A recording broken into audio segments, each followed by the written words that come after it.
Jau nuo seniausių laikų žmonės su dideliu susižavėjimu žvelgia į padangėse sklandančius sparnuočius. Noras pakilti į dangų veda link technologinių laimėjimų. Kuriama vis daugiau įvairaus tipo lėktuvų. Vienas paprastesnių techninių sprendimų – ultralengvasis orlaivis. Jis pasižymi įvairaus dizaino savybėmis, kompaktiškumu bei yra vienas ekonomiškiausių dėl mažų kuro sąnaudų. Šie plieniniai paukščiai yra plačiai naudojami apžvalginiams skrydžiams atlikti, keliauti, o tikrieji entuziastai prie šio orlaivio vairo sėda, norėdami tobulinti skraidymo įgūdžius. Galimybė pakilti į dangų greitai ir lengvai. Išties skamba patraukliai. Toks orlaivis, kurio maksimali kilimo masė yra iki 450 kg. Jeigu į lėktuvą yra įdėta gelbėjimo priemonė parašiutas, tai ta masė yra padidinama iki 472 kg.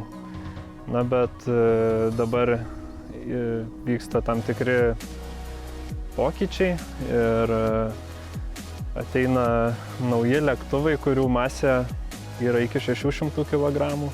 Tai jau nebus ultralengvieji, bet iš principo tai visas reglamentavimas jiems bus labai panašus. Tai galima sakyti, kad tam priklauso ir orlaiviai iki 600 kg. Yra sakoma, kad paprastumą žavi. Šis orlaivis būtent toks. Nesudėtingas, tačiau suteikiantis daug privalumų. Ultralengvųjų orlaivių privalumai yra keli. Pirma, tai nebrangi eksploatacija. Antras, jie pakankamai kompaktiški ir su jais galima nusileisti net į nedidelės aikšteles. Tai apie 400 metrų nusileidimo tako jiems visiškai pakanka, kad jis pakiltų arba nusileistų. Taip pat pats orlaivis nėra labai brangus. Dar vienas dalykas – saugumas. Tai daugelis iš jų turi gelbėjimo sistemas. Išsiskleidžia. Tiesiog jeigu kažkas ore atsitinka, galima išskleisti parašiutą ir saugiai nusileisti ant žemės. Lietuvoje ultralengvaisiais orlaiviais skraido net keli šimtai pilotų, kurie džiaugiasi, jog šalyje yra daugiau kaip 80 vietų, pritaikytų kilti ir leisti šiems lėktuvams. Didžioji dauguma skraidančiųjų priklauso dar 1997 metais Kaune įkurtai Ultralengvųjų orlaivių pilotų federacijai, kuri jau 2 dešimtmečius koordinuoja ir atstovauja pilotus valstybinėse ir kitose organizacijose. Ultralengvųjų orlaivių pilotų federacija tai yra organizacija, kuri vienija visus tokių lėktuvų pilotus. Dabar yra apie 300 narių. Na ir visi federacijos nariai yra skatinami dalyvauti varžybose, jie skraido, dalyvauja čempionatuose Europos, pasaulio, Lietuvos. Tai tokia pagrindinė užduotis yra federacijos – ruošti sportininkus. Federacijos viešas atstovavimas ultralengvųjų orlaivių pilotų interesams skatina valstybę atkreipti dėmesį ir į aerodromų statybų plėtrą. 2006 metais Didžiasalio kaime Ignalinos rajone buvo įkurta nauja vieta skraidymui. Tarp žaliųjų Ignalinos miškų bei Mėlynųjų ežerų išdygęs aerodromas priklauso Vilniaus skrydžių ir informacijos paslaugų sektoriui. Vertikalios ribos nustatytos nuo žemės paviršiaus iki 762 metrų nuo vidutinio jūros lygio. Horizontalios 5,6 km spinduliu nuo aerodromo kontrolinio taško. Ignalinos aerodromo įkūrėjas ir direktorius skrydžiams aviatorius Rimvydas Maciulevičius sako, kad tokio masto statybos nelengvai įgyvendinama užduotis. Savivaldybės pagalba čia ir buvo gauta ta žemė ir pradėta bulvių lauke stumdyti žemės ir statyti aerodromą.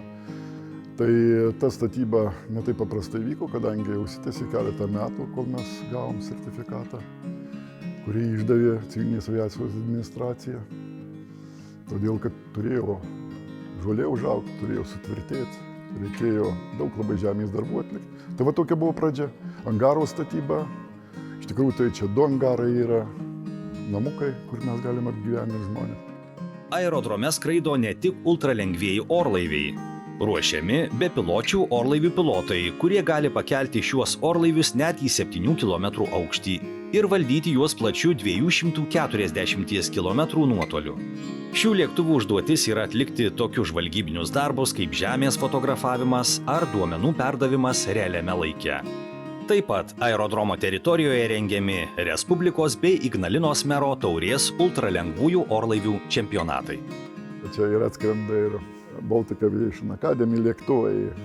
Čia greitai mes turėsim atskris labai rimta technika kariškių, bazuosis kažkiek laiko.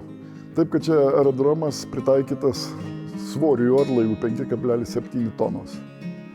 Tai tie, kurie tiek sveria, arba sraigtasparniai daugiau yra sveriančių. Tai mes pasirengę juos priimti, jeigu tik jie nori atskristi. Aerodromas glaudžiai bendradarbiauja su Lietuvos gynybos, kultūros ir švietimo asociacijos štabu. Todėl jame dažnai vyksta sukarintų organizacijų, stovyklos ir treniruotės.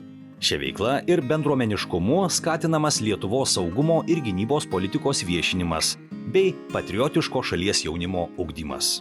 Aerodrome vykdo mokymus. Praeitais metais vasarą studentam iš kelių universitetų darė mokymus, lyderystės kursą turim. Tada kartu bendradarbiaudami ir aviacijos srity šiek tiek reiškias. Dabar planuojamas Europos ultralengvųjų orlaivių čempionatas. Tai kartu, reiškias, vykdysim apsaugą. Štabas mūsų turim štabą, kelis padalinius, tai administracinius reikalus kažkokius tvarkys pagal poreikį. Ignalinos aerodromo valdybai ir partneriams teko didžiulė garbė organizuoti šių metų Europos ultralengvųjų orlaivių čempionatą. Jau rugpjūčio 7-17 dienomis pirmą kartą Rytų Europoje rengiamame čempionate varžysis lėktuvų, skraidyklių bei malūnsparnių pilotai iš daugiau kaip 25 skirtingų Europos šalių. FAI pirmos kategorijos renginiai yra aukščiausios kategorijos renginiai. Tai toks visiems žinomas Red Bull Air Race.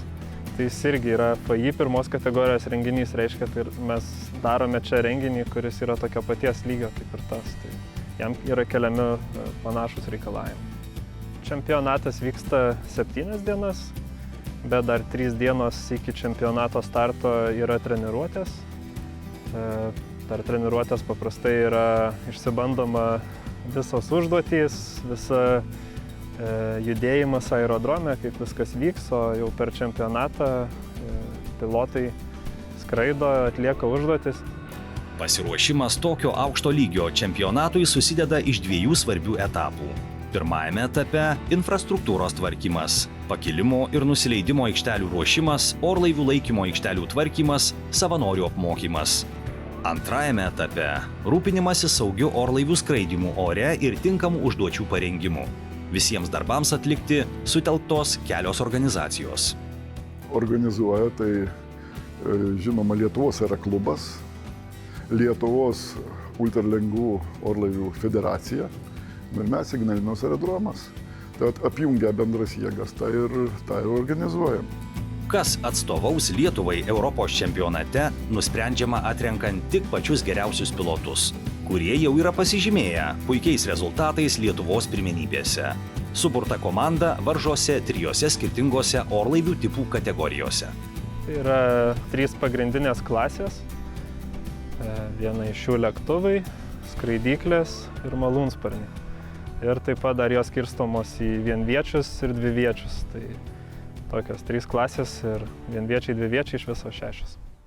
Neretai su sraigtasparniu painiojamas malūnsparnis yra viena iš minėtų kategorijų galinčių dalyvauti Europos čempionate. Tiesa, Lietuva yra vienintelė iš Baltijos šalių, kuri vykdo šių orlaivių valdymo mokymus. Malūnsparnis šiaip labai saugi priemonė, todėl kad mes galime nutūpti į labai mažą aikštelę. Tai vadinkime, mes visus mokinius mokom nutūpti užgesintų varikliu į aikštelę, kurios dydis 2,6 m. Visiems atrodo rizikinga, kad iš oro kažkur tai kažkas gali, nerasi kur nutūpti, nerasi vietos. Jau tokia aikštelė tikrai rasi visur. Iš galvos stumintis propeleris šitas yra, tai jisai tiesiog stumia į priekį. Rotorius sukasi ir palaiko mus ore. Visą laiką, nepriklausomai, yra variklis ar nėra to variklio. O stumintis šitas propeleris, kurį iš galo matote, tiesiog suteikia galimybę kilti. Reiškia, jeigu variklio nebėra, tai mes tik tai žemėsim. Norim vertikaliai, norim taip, kaip su sklandytuvu, tas pats, kaip su parašiutu. Skraidyklės, kurias išvysime Europos čempionate, pasižymi visiškai atvira kabina, suteikiančia galimybę pajusti tikrą skrydžio laisvę. Varžybose dalyvaujantys ultralengvieji lėktuvai nuo malūnsparnių bei skraidyklių skiriasi tuo, kad turi kietąjį sparną. Taip pat pasižymi stabilumu, kuris leidžia atlaikyti turbulencijos sūkurius. Tai dvivietis orlaivis Aeroprakt A22. Jo maksimali kilimo masė 450 kg. Jame yra Rotax 912 variklis, 100 arklio galių. Kruizinis greitis oro atžvilgiu yra apie 160 km/h. Varžybų metu atliekamos itin sudėtingos užduotys, reikalaujančios didelio susikaupimo, atkaklumo bei ryžto. Ignalinos aerodromo direktorius pabrėžia, kad norint užtikrinti savo ir kitų saugumą, svarbu tinkamai pasiruošti. Galima skristi ir be pasiruošimo, bet būtų labai sudėtinga. Vien tai, kad vienas iš pratimų yra tupimas į stačiakampį 125 metrų ant pakilimo tako su išjungtu varikliu, tai be pasiruošimo ko gero baigtųsi nekaip. Todėl žinoma, kad pilotai turi treniruotis. Kokias užduotis reikės atlikti norint iškovoti trofėjų, sužinoma likus mažiau nei valandai iki varžybų pradžios. Pilotas turi veikti kaip įmanoma tikslingiau ir susikurti savo pergalės planą. Tai yra ekonominiai pratimai, navigaciniai pratimai ir tikslumo pratimai. Tai jeigu žiūrėti procentais, tai yra apie 60% navigacinių pratimų, 20% ekonominių ir 20% tikslumo pratimų. Kelios valandos iki starto visi orlaiviai yra pastatomi taip vadinamoje karantino zonoje, kur negali patekti joks dalyvis, išskyrus čempionato rengėjus arba organizatorius. Maždaug 40 minučių prieš skrydį yra įleidžiami pilotai į karantino zoną. Jie lėktuve randa žemėlapį ir užduoties aprašymą. Na ir turi 40 minučių tam pasiruošti. Na ir po pasiruošimo numatytų laiku jie startuoja. Ir jeigu, tarkim, tai yra navigacinė užduotis, skrenda navigacinę užduotį. Jeigu tai yra tikslusis tupdymas, tai atlieka tiksliojo tupdymo užduotį. Tai tiesiog tai, kas parašyta toje užduotyje. Čempionato rengėjai džiaugiasi, jog Lietuvą aplankysiantys užsienio svečiai turės galimybę išvysti kerinčius Lietuvos gamtos vaizdus iš paukščio skrydžio. Atvažiuoja žmonės ir kaip aš miniu, pamato mūsų Ignalinos visą kraštą iš viršaus. Tai yra ypatingi vaizdai. Ir aš manau, kad vieną kartą pabandę skristi, jie supranta ir pamato, kokio mes nuostabioje šalyje gyvenam.